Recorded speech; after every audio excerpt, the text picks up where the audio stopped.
One day, Edward was in the shed where he lived with the other engines. They were all bigger than Edward and boasted about it.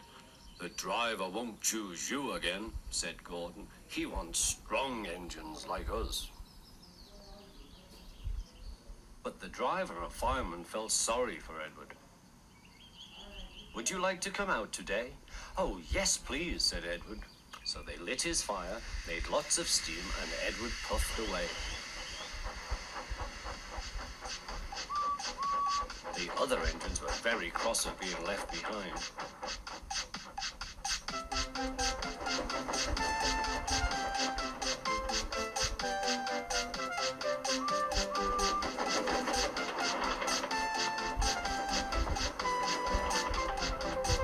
Edward worked hard all day.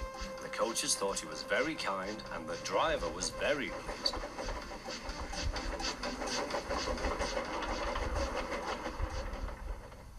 "I'm going out again tomorrow," Edward told the other engines that night. "What do you think of that?"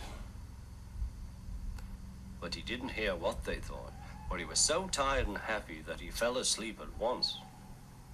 Next morning, Edward woke up to find nothing had changed. Gordon was still boasting.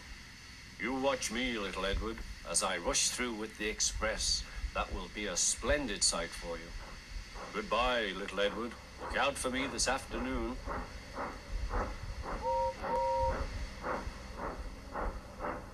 Edward went off to do some shunting.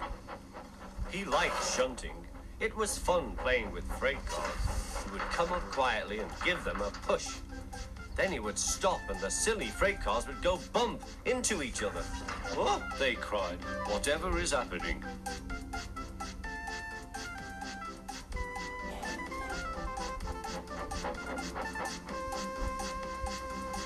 Edward played till there were no more freight cars. Then he stopped to rest.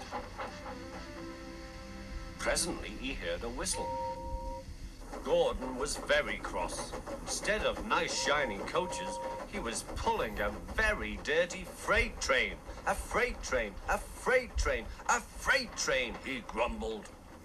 "The shame of it, the shame of it, oh, the shame of it." Edward laughed and went to find some more freight cars. Then there was trouble. "Gordon can't get up the hill," the porter called to Edward's driver. "Will you take Edward and push him, please?" They found Gordon halfway up and very cross. His driver and fireman were talking to him severely. "You're not trying." "I can't do it," said Gordon. "The noisy freight cars hold an engine back so." Edward's driver came up. "We've come to push." "No use at all," said Gordon. "You wait and see," replied Edward's driver. They brought the train back to the bottom of the hill.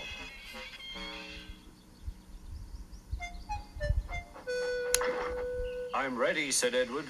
"No good," grumbled Gordon. They pulled and pushed as hard as they could.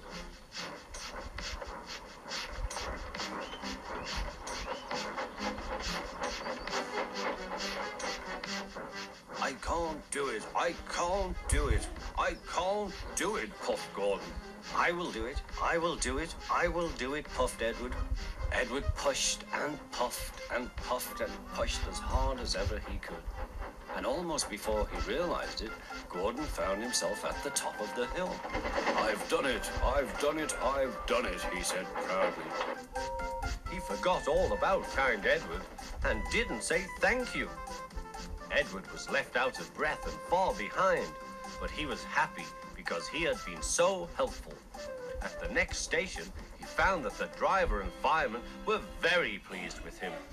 The fireman gave him a nice long drink, and the driver said, "I'll get out my paint tomorrow and give you a beautiful coat of blue with red stripes. Then you'll be the smartest engine in the shed."